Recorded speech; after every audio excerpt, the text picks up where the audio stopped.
What's up, everybody? Welcome to episode 401 of Opinions May Vary. I'm your host, JR. I have my co-host not with me. I usually say with me, and I just went to say it. But my co-host joining me on Skype, I don't know. Alex is online. He's here with me. Hi, here I am.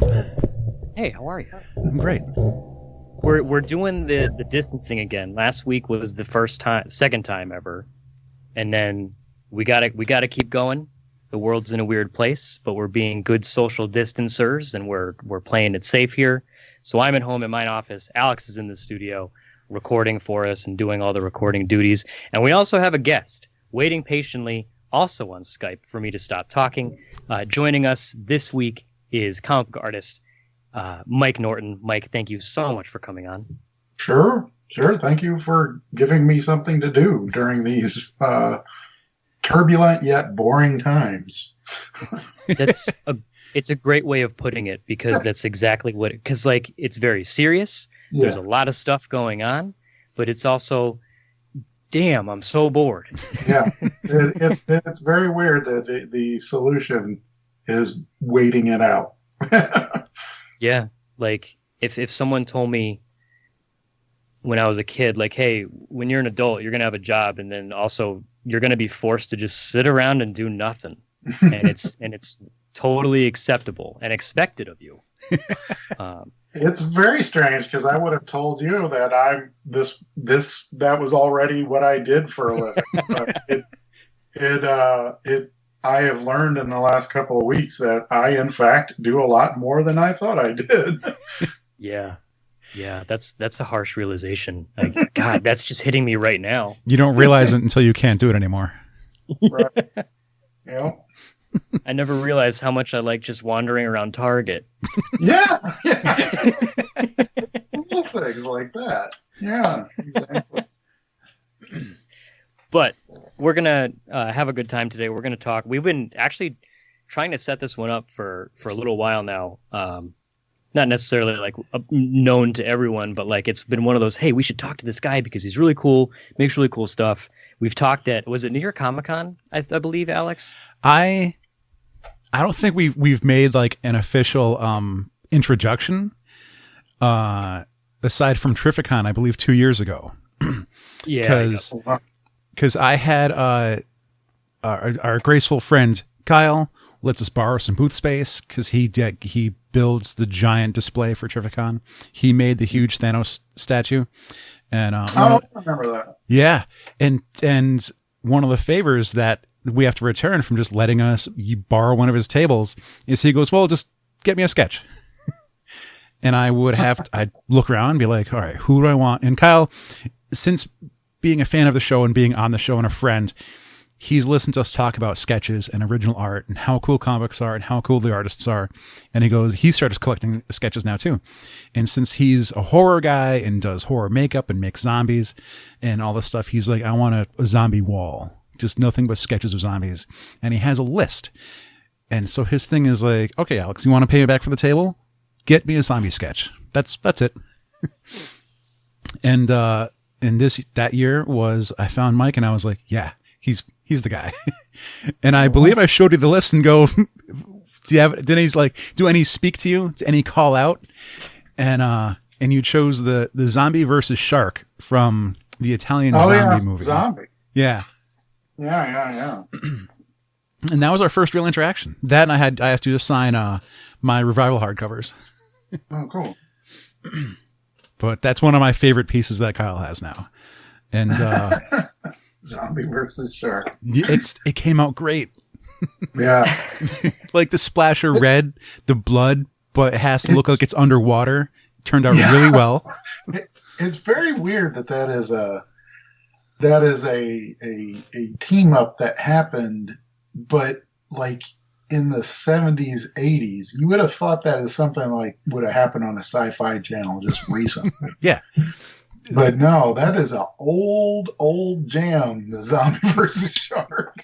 I was sitting here thinking like, oh, that must be part of some, the tornado, Sharknado. Yeah, explosion. Right. That must have been recent. There's no, like, to hear that's from a while ago. Like, I can't even imagine what the original source material was like. Old Italian movie. Yeah. And you can Was- like that clip is on YouTube, and you look it up. It's like they put a man in a zombie costume in the water with a shark. Yeah, the shark. Yeah, hey, And like this, the shark's real too. were fearless. The Italians were fearless when it came to ripping off American movies. Mike, would you say that is that one of the stranger requests or stranger things that you've drawn, or is that barely even begin to scratch the surface? I wouldn't say it's just scratching the surface, but I have, especially since recently, I've fully embraced my love of terrible horror movies by posting the ones that I watch on Instagram. So I every once in a while, I'd say a couple, maybe once a show, I get a specific request for a movie like Nail Gun Massacre or something like that. And I love those. I love it when people ask me to do those because it's like, I'm surprised you saw this too, you know? So, yeah, it's not the weirdest, but it's definitely in a class of requests that I get that I enjoy. And just recently, I guess 2 months ago, really, I made the adventure out to Chicago and went to C2E2 and saw you there. And my girlfriend owns a couple of your pug prints. Right. She has Aqua Pug, Harley Pug, and you drew her own pug in its costume as Yoda too. Oh, okay, yeah. Yoda has to be like one of the most popular pug names that I hear from people. That and Frank. A lot of people name him after the pug in Men in Black. Men in Black, yep. Hers is actually named Bugbear after. Oh, right. You know what? I remember that because I thought that was an amazing name for a pug.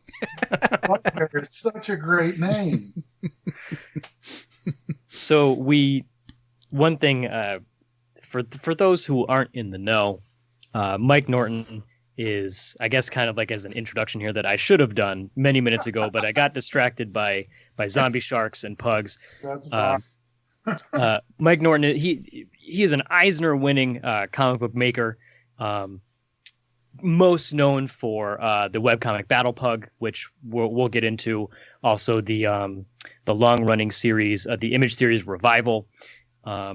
Mike's been around. Mike's done a lot of work, like trying to put together notes for this. I was like, holy shit! Like this, there's so much stuff. Yeah, I've been around for a while already. It doesn't feel like it, but I've been working since 1998 in some capacity or another. So, yeah. How'd you get into the business?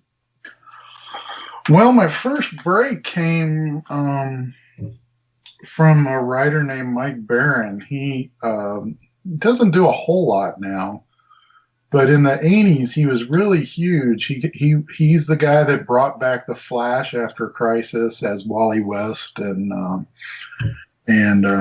he wrote the Punisher for a good long time right after the miniseries happened, and they gave him his first ongoing, and he had two create-your-own books out in the 80s called Nexus and The Badger. And I was a huge fan of The Badger when I was a kid.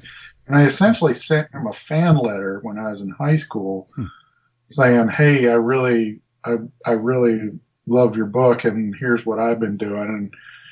And I kind of whined about how nobody ever, all the companies keep turning me down. He's like, well, you're pretty good.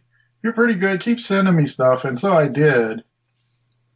And eventually, this was years later, he asked me if I wanted to draw the Badger because he was bringing it back at Image. And so I did about 5 issues. 4 of them were printed. One, it got canceled before the last one came out. But that was my first job. And I've been working ever since in some capacity or another.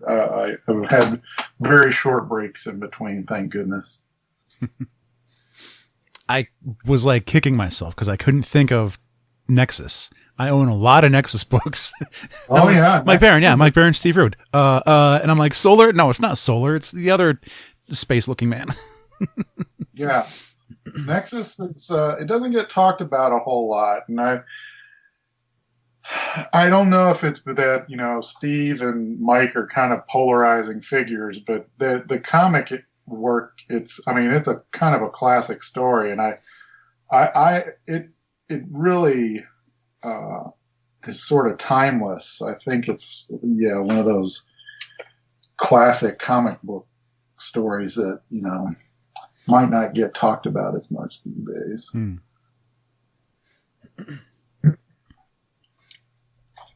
One thing that's really fun about this and being separate is Alex and I have no idea who's going to take the next question. Oh, sorry. So no, because usually we can see each other. We're sitting across from each other. So I can see if he's coming up to the mic getting ready to go, or he can see if I have something chambered. And right now we're in the dark. So Alex and I get to play a fun game of trying not to interrupt each other. Who's talking next? Well, I don't think anybody can forgive you. Can hold it against you for. I did. I guess we can jump right in. We already talked about Pugs a little bit. We can kind of touch on why Pugs are so significant right now. Besides being an extremely popular dog breed, and also being featured in movies everywhere. You are the creator of Battlepug, which is a webcomic which, according to the internet, started in 2011. Yeah. You won an Eisner for it in 2012, and you also won 3 Harveys in 13, 14, and 16, which, first off, bravo, good Lord. In a world so saturated, I don't want to say that's a bad thing. There are a lot of webcomics, especially from 2010 on, because they started. I don't want to say there was a boom, or even say that 2010 was the definitive year, but I think that's when I started noticing a lot more webcomics coming to the front, and a lot more that I was following. Yeah, I think that's because that's when print comics noticed them.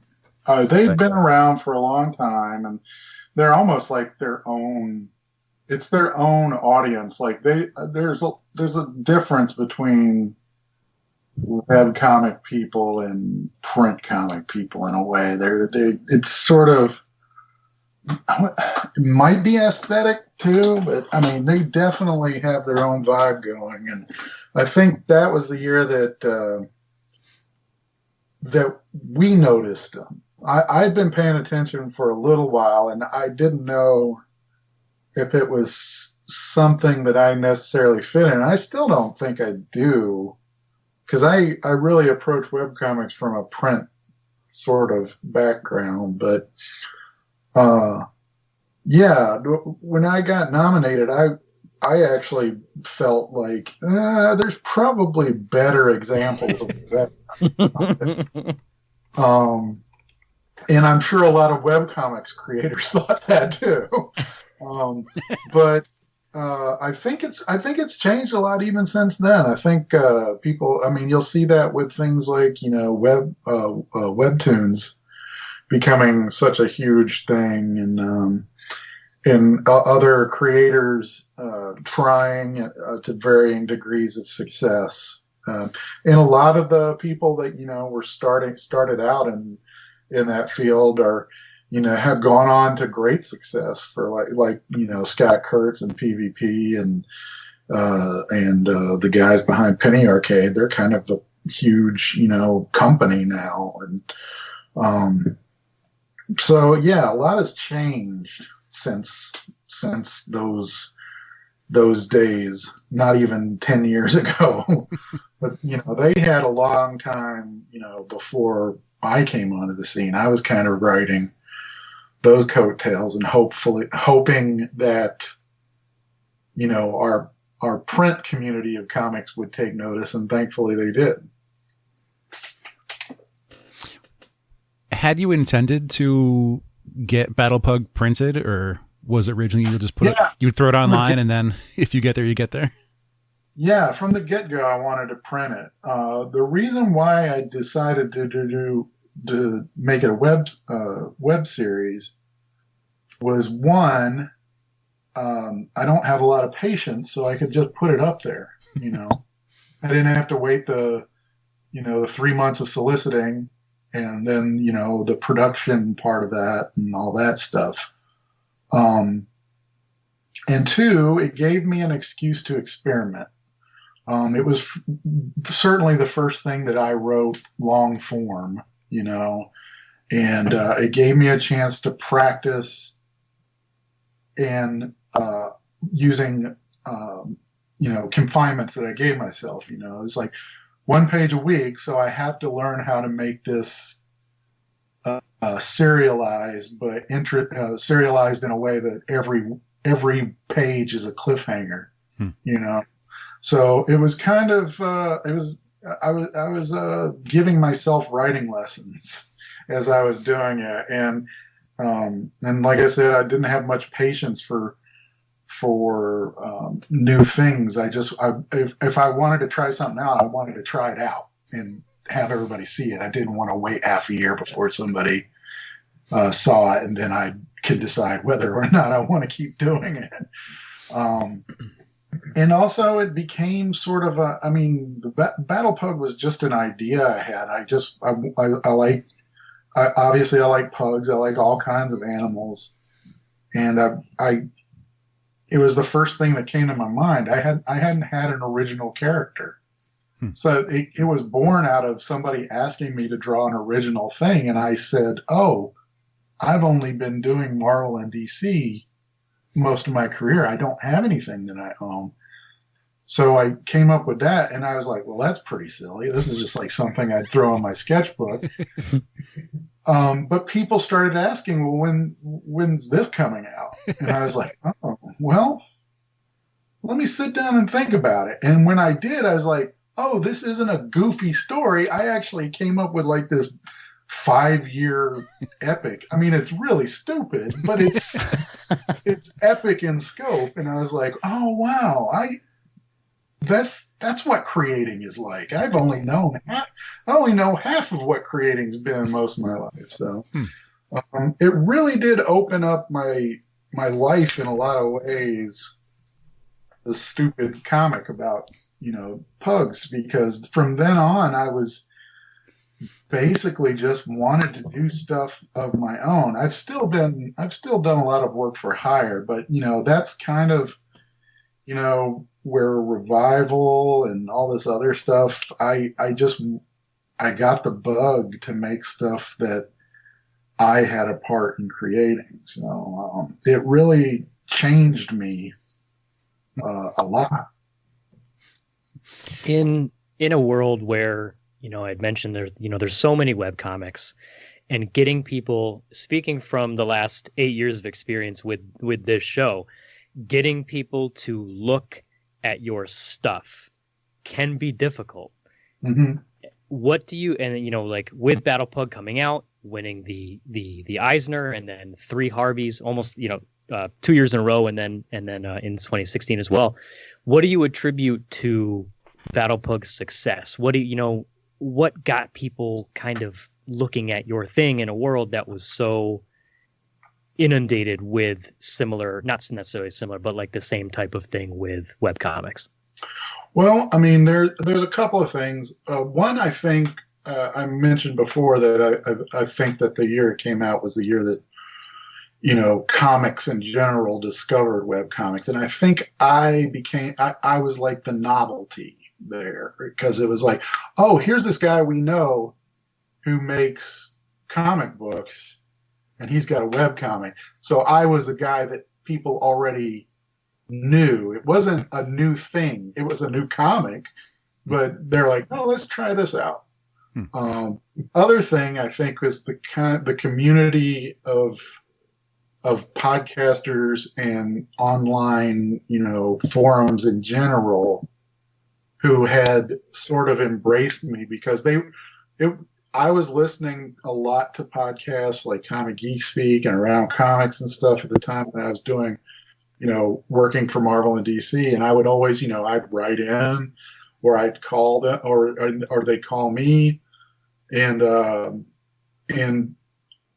I became kind of, not so much. It's kind of weird that I've kind of fallen out of contact with a lot of them, but I think it's because we're all like, everybody's on Twitter and Facebook now, and you don't necessarily have to go to a message board anymore. Yeah. But they really promoted and were very supportive of me early on. And I think that really helped. I think that, a reason why a lot of the good stuff that's happened to me is just the support of people online that, I didn't do anything to cultivate it. I enjoyed their content, and I guess they enjoyed me enjoying their content. So, it worked out great, and I'm still big fans of those shows. I don't listen to a whole lot of podcasts these days because I don't know if I burnt myself out or what.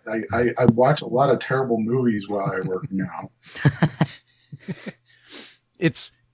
I don't want to leave a sour taste, but it makes me curious to wonder, people who work really hard and strive to construct the perfect story for their webcomic, and you're blatantly just saying, "Oh, this story is silly. It's ridiculous." Well, no, I don't want to say that I didn't put as much time into it. Right. It's just a different thing. I tend to not.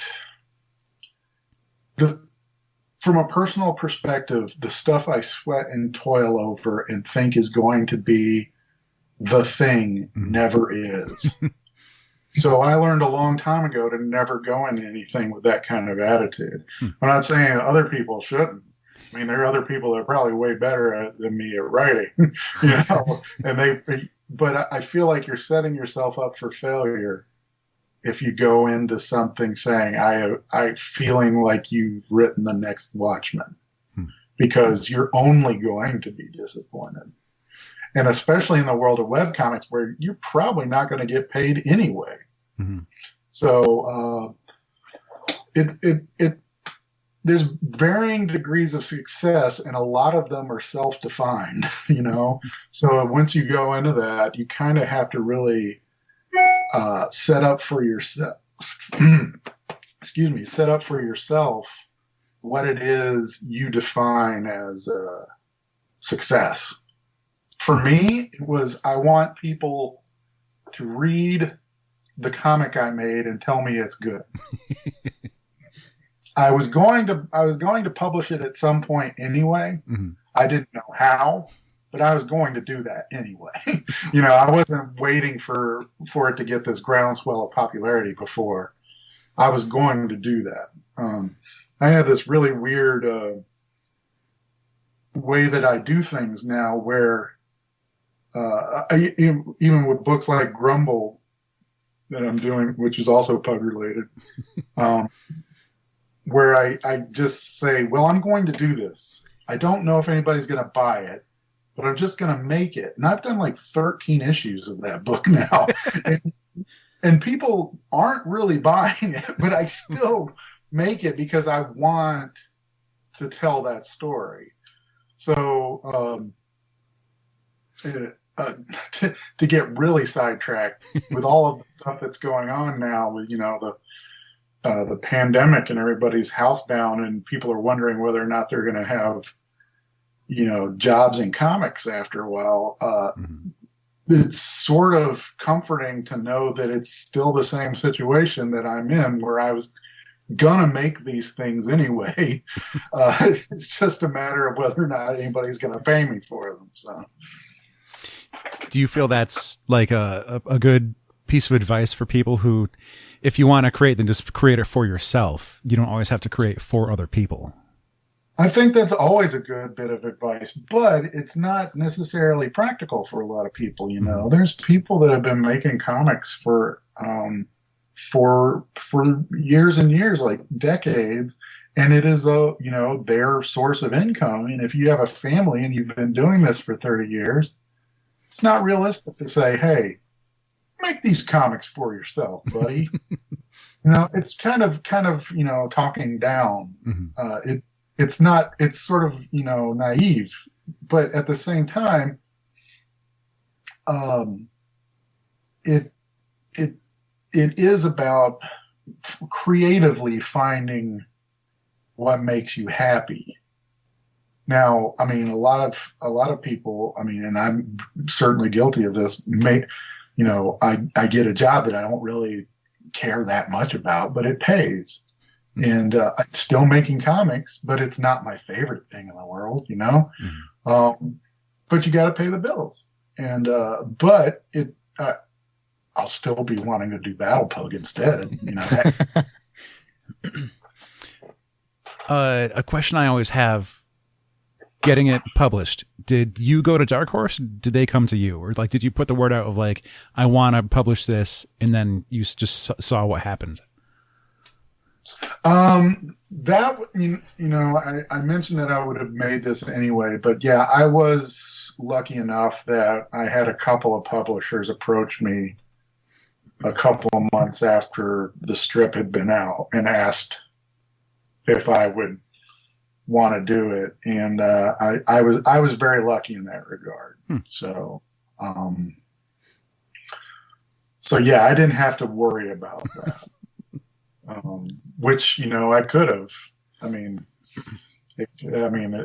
there's nothing special about me that made that a foregone conclusion. I kind of feel like I want to throw some props to Dark Horse, because we've seen them do that with Dr. McNinja as well. Where it's like they actually around that time they started picking up a lot of web comics, because they did mine. They did Cameron Stewart's Into Tulo. They started doing. They've done a bunch of other ones actually. They've done. Now that I said that, I can't think of them. That's how it works. They did collect a bunch of other web comics. And it's just another way of getting something that maybe someone who wasn't aware of it or didn't even know it existed, now they're at their comic shop looking at the books and they think, Battlepug, what is this? Certainly. And then you may have someone who's, now I have to go find the merch. I got to find the website. I got to find the guy who makes it. I got to go to the convention and get everything signed. It can just snowball from there. And it's it does work sort of like that. I mean, they're like I said before at the beginning, they are sort of different audiences, and I heard all the time, I don't read comics online, that kind of thing, and I heard the opposite too. I only read online comics, and so it is essentially doubling your audience when you kind of go from one to the other.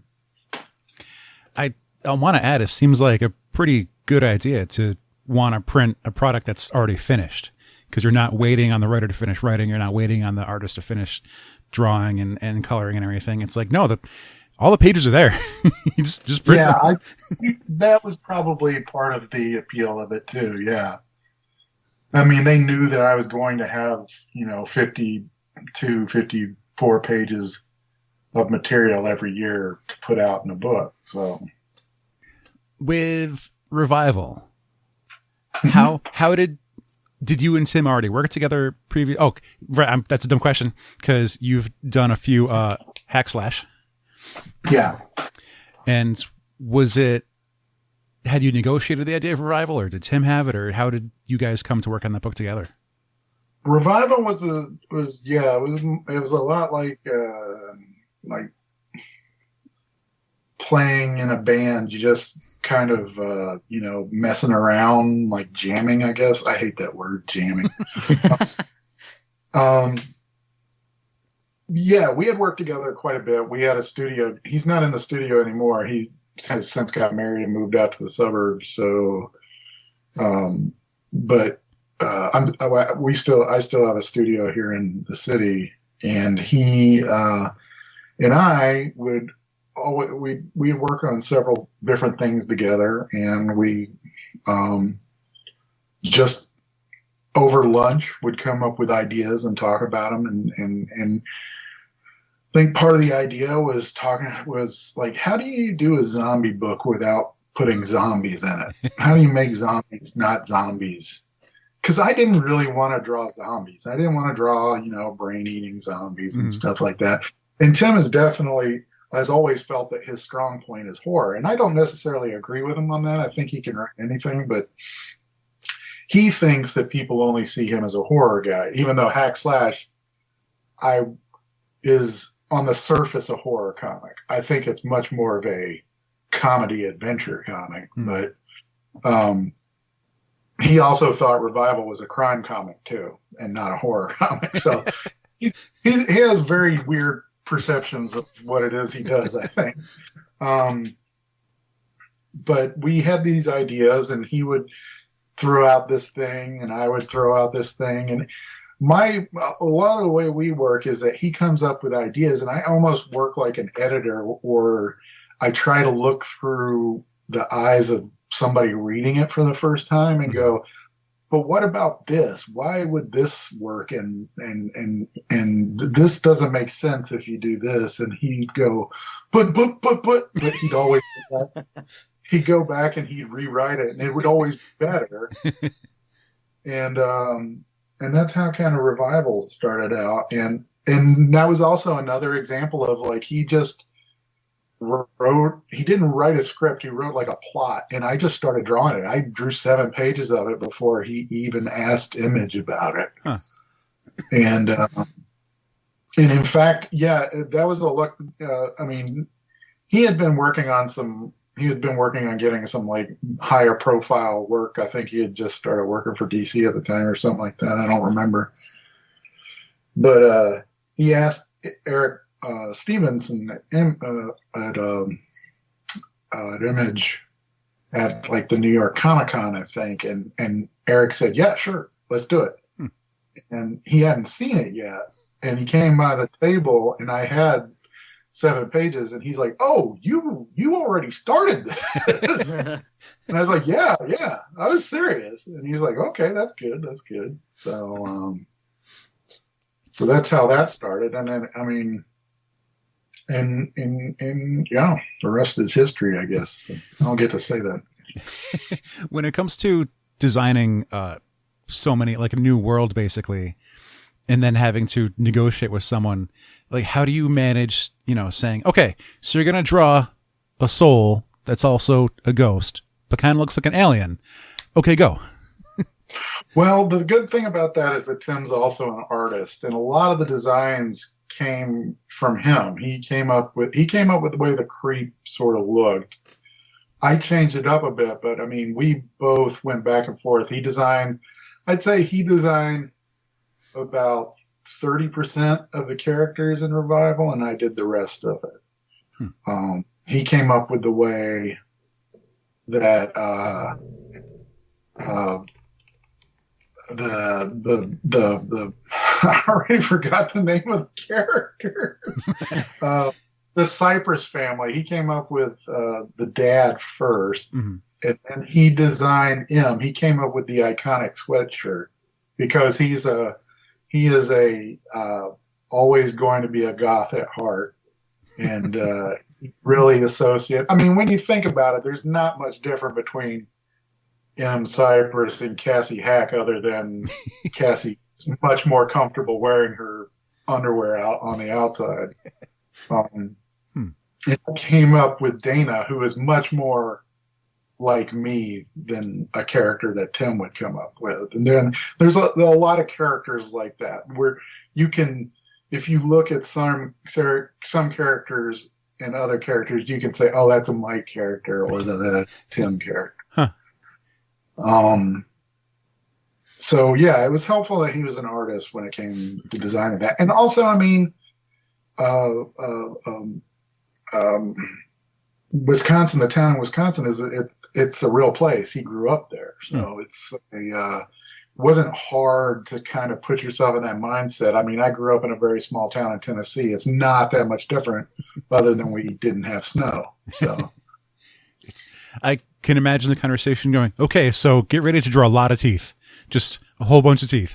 Well, that was a surprise. And that was that was when I knew that the first issue was immediately I knew that we were onto something, because he put that in there, and I was like, that's such a horror movie thing, but oh my God, that the implications of what that means and stuff like that. I was like, oh, there's another level to this story, and it also has all these great little just horror movie kind of cliche kind of things in it. And I was like, that's pretty cool. And I never drawn stuff like that. I wasn't a horror guy. Right. I think I did a graphic novel at Oni several years before that. That was a horror comic, but this really kind of, I sort of figured out what my style was as far as when it comes to making horror, which my style at horror is draw it just like everything else. That's my secret to drawing successful horror, is to make it look incredibly ordinary. That's why when horrible things happen, it's terrifying, because you're so used to everything being normal that something terrifying happens, you're like, oh my God. So in recent years, we've seen a lot of the long-running independent titles, and I'm talking mainly specifically on Image here, because that's where most of my experience is. So I could be a little off base here, but from what I've noticed is a lot of the long-running titles, like Revival ended in 2017 with 47 issues. Mm-hmm. Chew ended, which is one of my favorite books, and also how I was introduced to Revival with the crossover issue. Mm-hmm. And then like Walking Dead ended, and Invincible ended, and Saga is on a extreme hiatus right now. It's like coming up on like a year and a half or something like that. Mm-hmm. And we've seen a lot more shorter books, it seems. Like, oh, hey, this is a 6-issue miniseries, and here's another 6-issue miniseries. And like, Mark Millar just pumps it, like just cranks them out. Like, do you think that's a trend? Like, are we going to see less and less of those long running, like serial independent comics? Like, are people just getting burned out, or is it just, am I kind of making this up? No, I don't think you're making it up. I don't think it's done on purpose either. I think it's a side effect of the business that we're in. I have this joke that I always say that every series is a limited series because the sales always trend downwards when you put out a book these days. And that's just an unfortunate fact about comics, is that you never know if you're going to make it to issue 12. So you might as well write your comic so like it's going to end at 12. Right. And I think that's just the way that, smart creators are making stuff now. I think if they had their option, I know so many people that would love to have this big epic run of comics. And, there are the exceptions to the rule. Like, we certainly did pretty well. I mean, we kind of faded at the end. I mean, I think the last year of our book, our sales kind of hit a big slump, but things like Chew and Walking Dead, obviously, and Wicked and Divine, they were lucky enough to keep going longer than I think normal, indie series are able to. Actually longer than most Marvel or DC series. Right. Yeah. And so they're just a sec. Whoa, my phone just went crazy. But they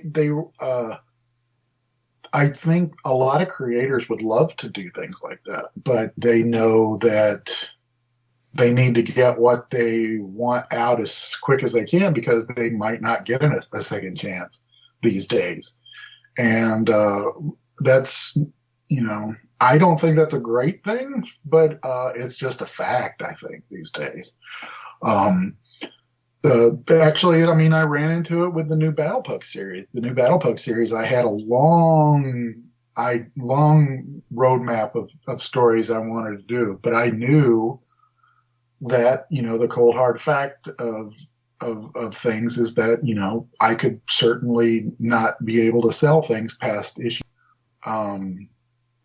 but yeah, that's the way our business is, and the current events aren't helping things either. Yeah.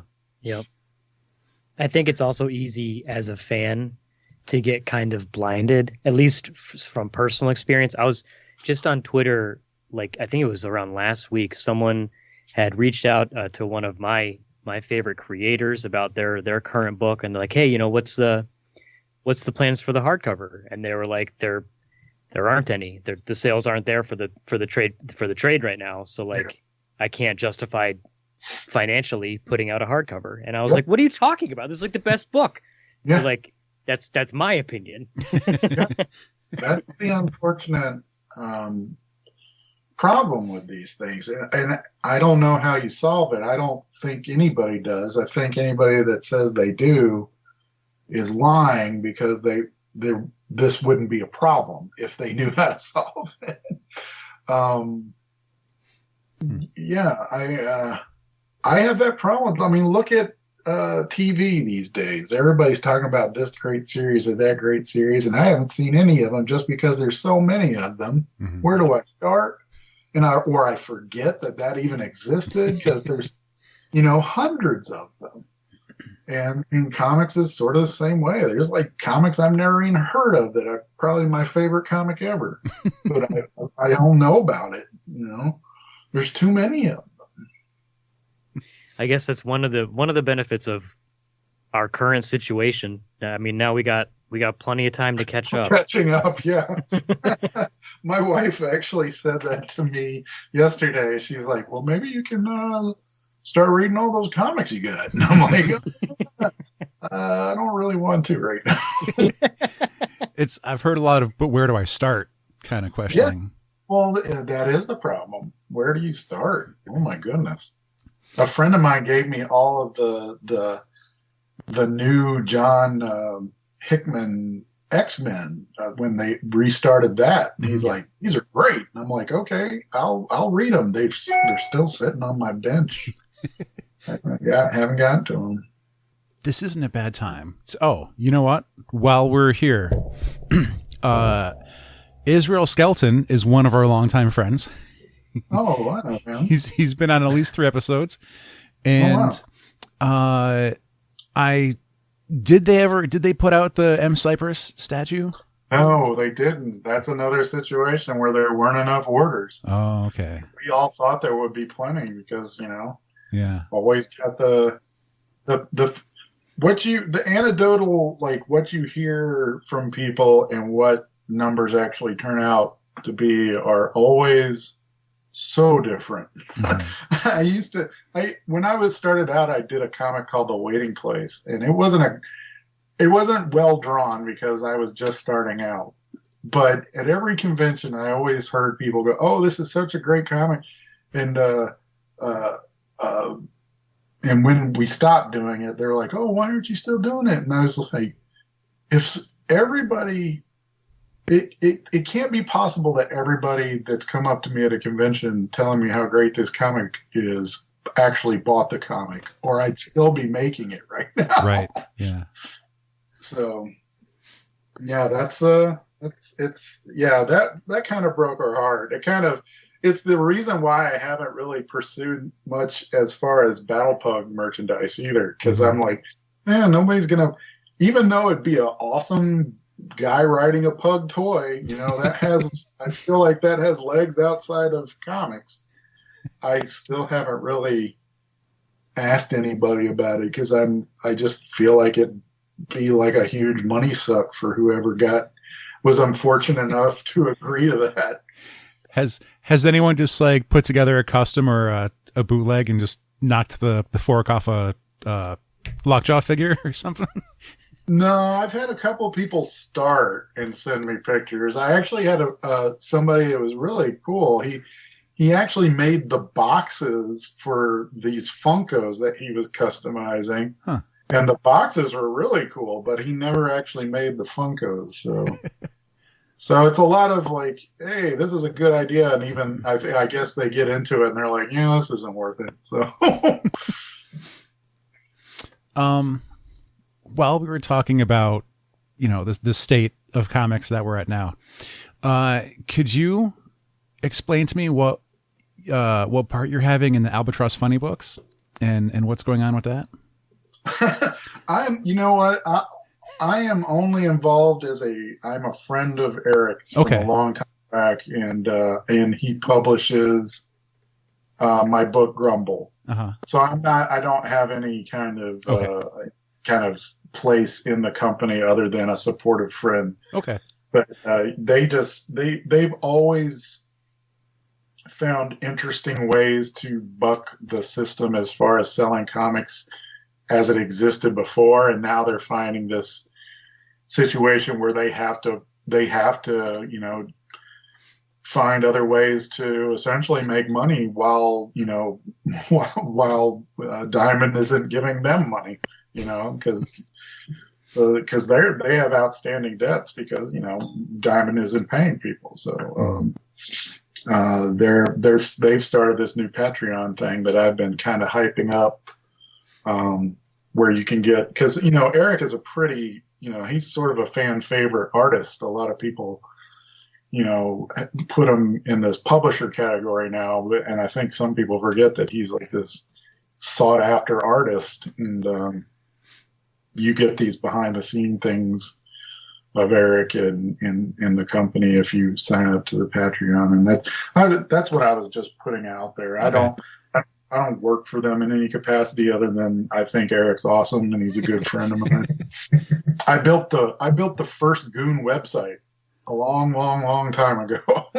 Huh. Back my job was building websites in Nashville, Tennessee. And, we've been friends ever since.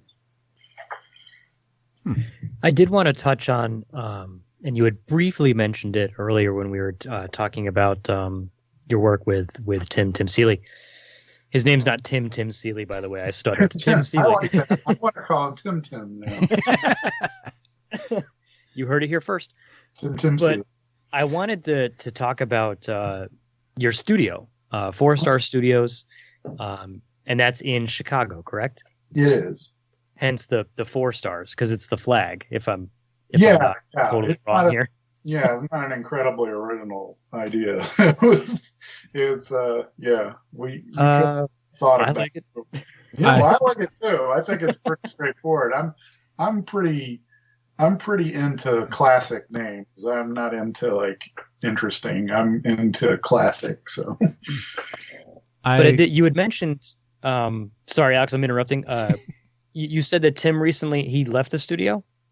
Yeah, we had a couple of people in there, and he's no longer in the studio as it stands anymore. He's out. He's out in the burbs. I mean, we still talk to him.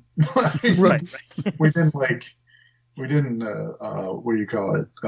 When you send somebody off, what is that? Why is my vocabulary so bad right now? But yeah, term sunsetting, but I don't think that's correct. What is it what they do to Mad Max and Beyond Thunderdome? Oh yeah, was that the Gulag? yeah, that is it, isn't it? But as far as studios go, I mean, right now it's kind of a weird time because social distancing and all that. But do you feel like studios are a kind of a vital tool for a lot of artists and creators to keep that social aspect going and also working with your peers? And because I know a lot of people just work from home and it's not a necessity. I can tell you that is not a necessity, but I can also tell you, having done it for over a decade now, that I do find it vital for myself, especially in the last 2 weeks. I've really come to miss it.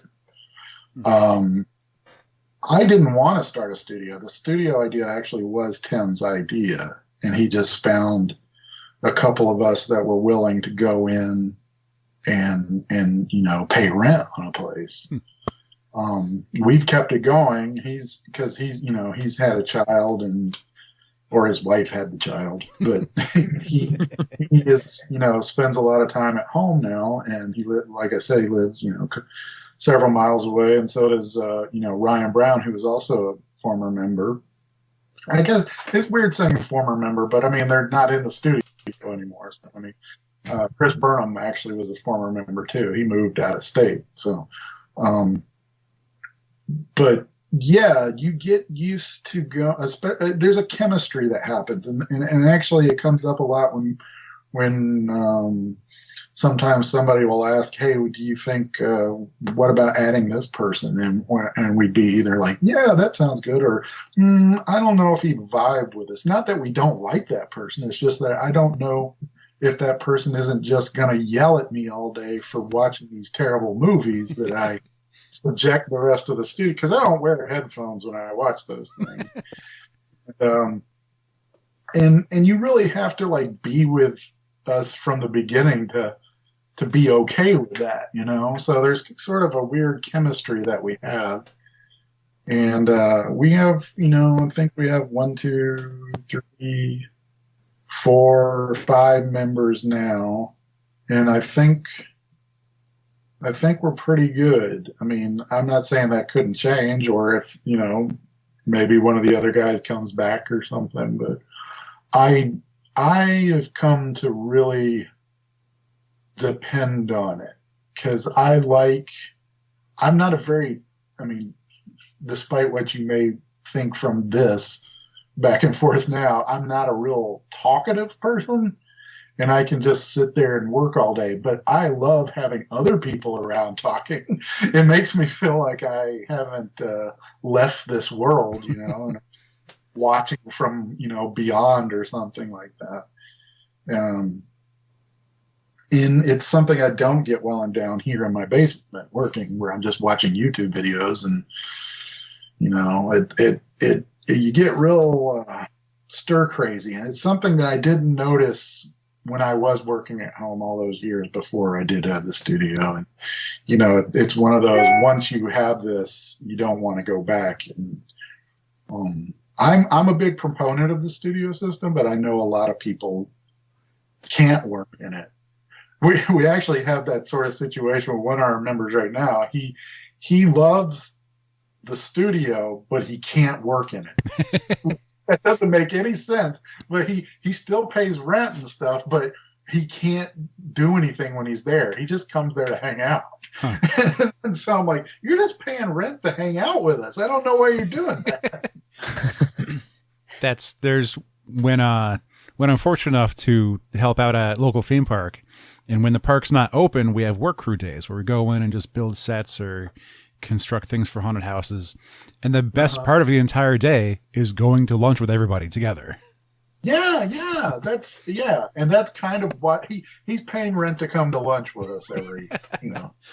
And it's really weird. It's like, you can do that. You don't have to like have a desk here to do that. There is that strange, like, you know, comfort in just being around friends or peers, you know, like you said, not necessarily just to work. It's just nice to just or to talk and converse with people. It's just being around people, like-minded people.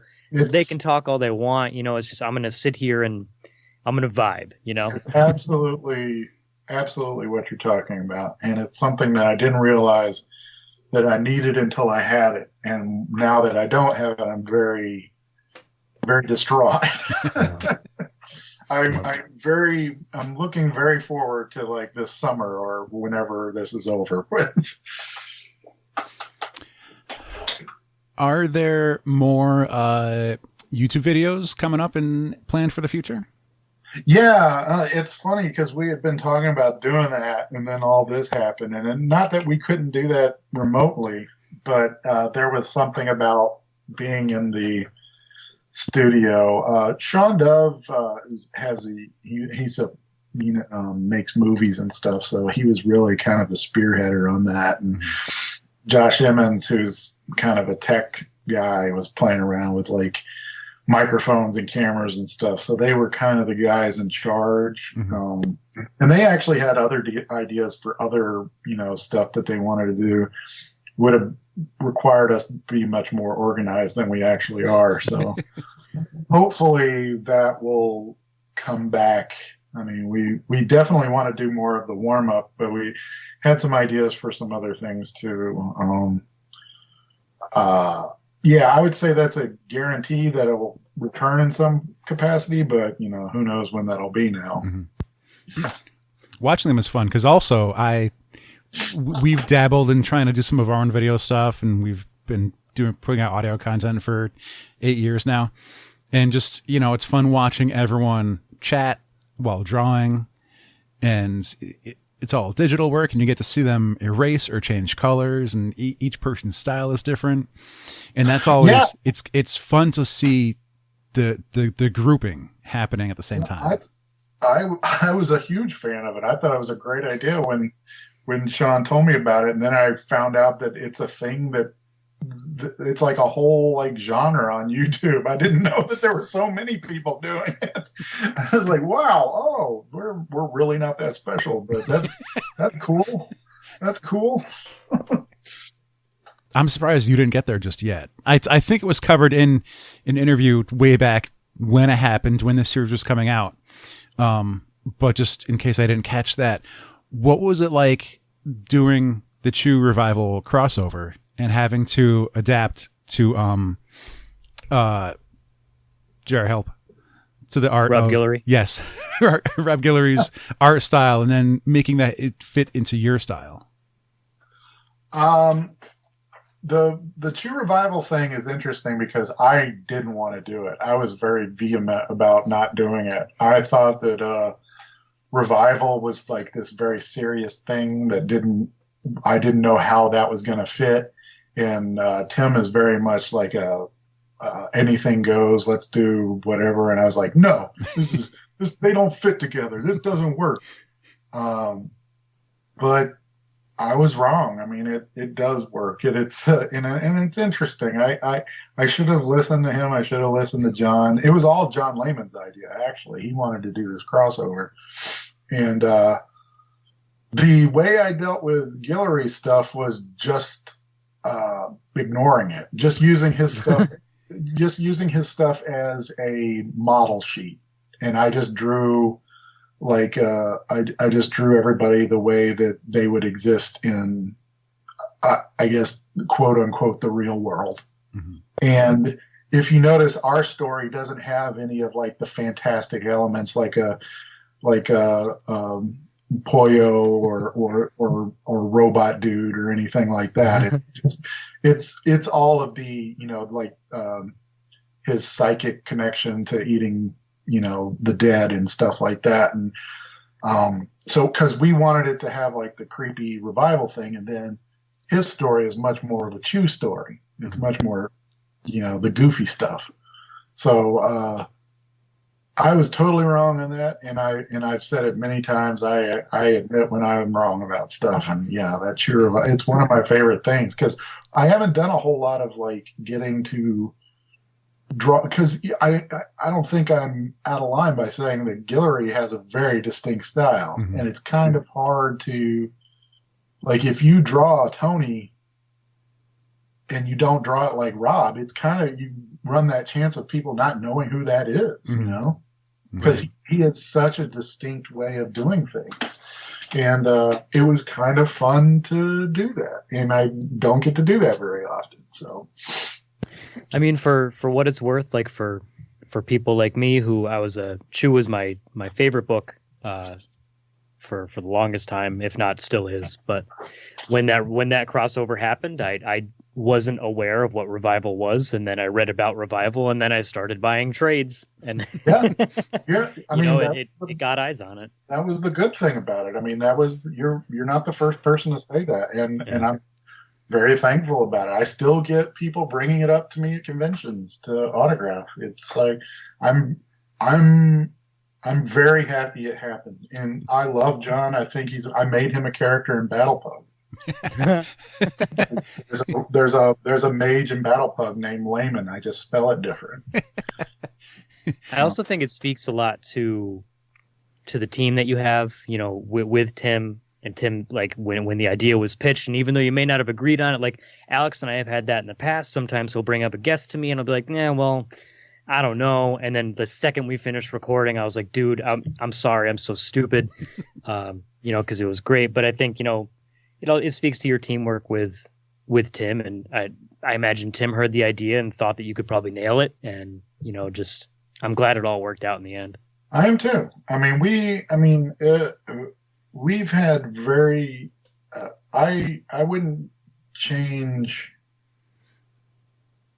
a lot. I wouldn't say any, but I wouldn't change our creative relationship as it business stuff. I'd change a lot of stuff, but creative wise, me and Tim made some of my favorite things I've ever done. I think we were very simpatico as creators.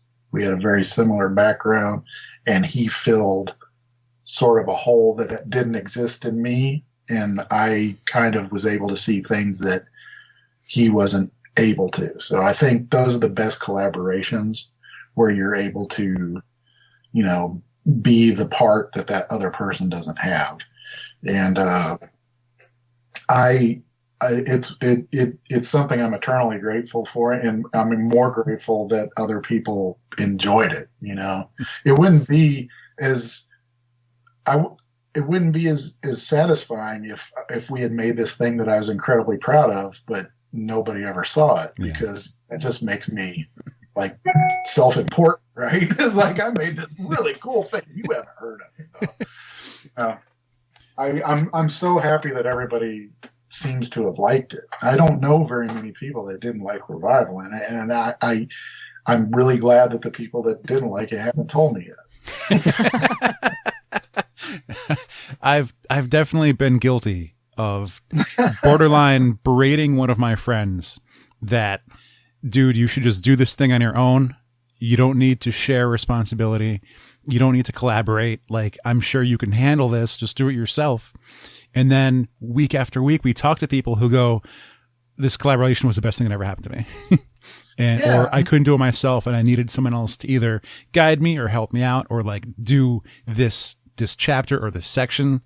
And I go, oh, my advice is obviously dog shit.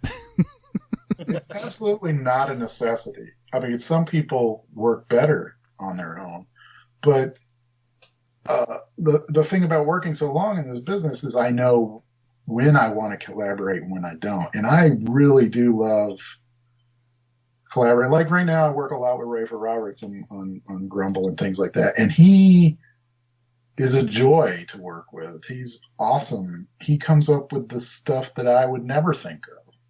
And that is what you want. You don't want somebody that's just going to do what you did. Otherwise, what's the point? Mm-hmm. But you have to get to the point where you're like, okay with that. You have to get to the point where you're like, that's not what I would come up with, but I like that. That's a very big step, because otherwise you're just like, yeah, I wouldn't have done that. There's a fine line. Mm-hmm. And I think that it's kind of like an emotional maturity that comes with doing this stuff that, I relish it. I relish it. I kind of prefer working that way these days. Usually, Mike, will be when we get toward the end of our shows, we try to give people a minute or two, especially comic artists and creators, to discuss upcoming appearances or things that they're working on. Obviously, that's going to be a little different with this case, seeing as most upcoming appearances are either up in the air, or if they wanted to, since they're not able to maybe go to a convention and throw money at your table, where could people go if they wanted to check out your work, if they wanted to support you and see what we've been talking about for the last hour? I mean, my website, ihatemike.com. I don't really hate myself. It's just that Mike Norton was taken by somebody else. That has a pretty good cross-section of the work I've done and some links to some stuff. Battlepug.com is out there. You can still read the first 5 years, all up there. There's also links to the t-shirt shop where you can get Grumble and Battlepug merchandise. I haven't really, promoted that a lot, but yeah, go ahead and go get a t-shirt. They're pretty cool. But I'm all over the place. I mean, I'm still working on a couple of things that I haven't been put on hold. And hopefully they'll still come out. But yeah, we'll see. We'll see. Give us a couple months. We'll see. Yeah, fingers crossed. Yeah. I'm ready. I haven't read comics in 3 weeks, and it's driving me insane. Yeah, I'll bet. But Alex, I don't know if you had anything else.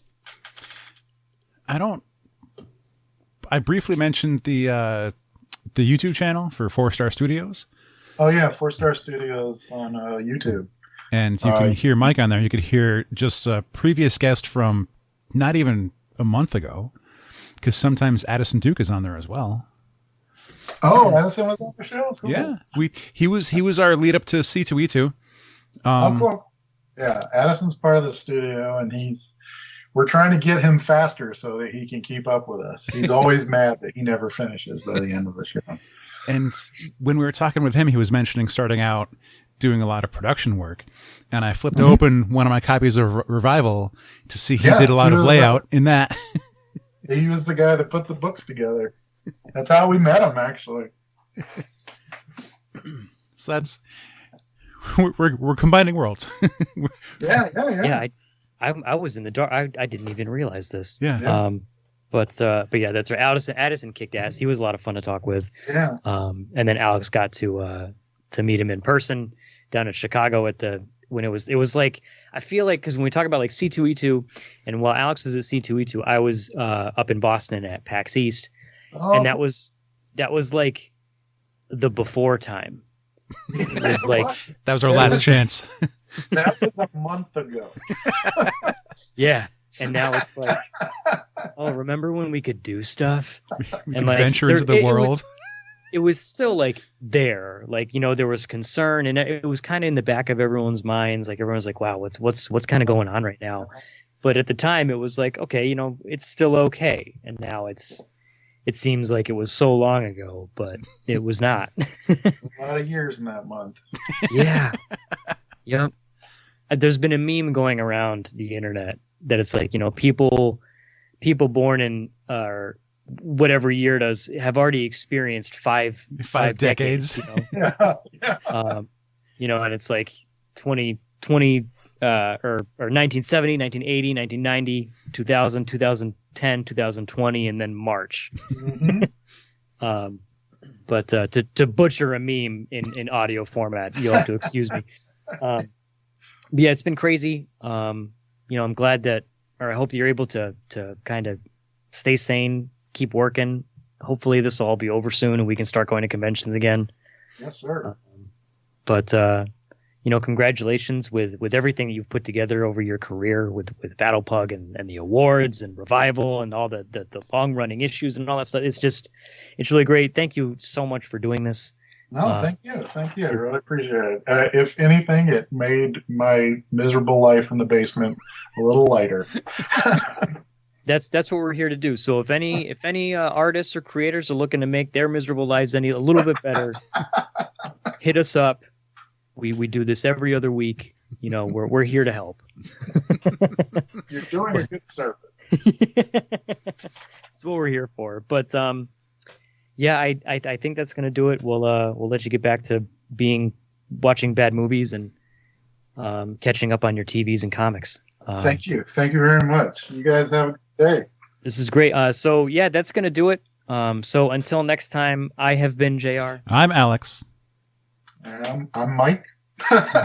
Nailed it. That's all. That's it. That's it. That was the hardest part of the show. And this has been episode 401 of Opinions May Vary.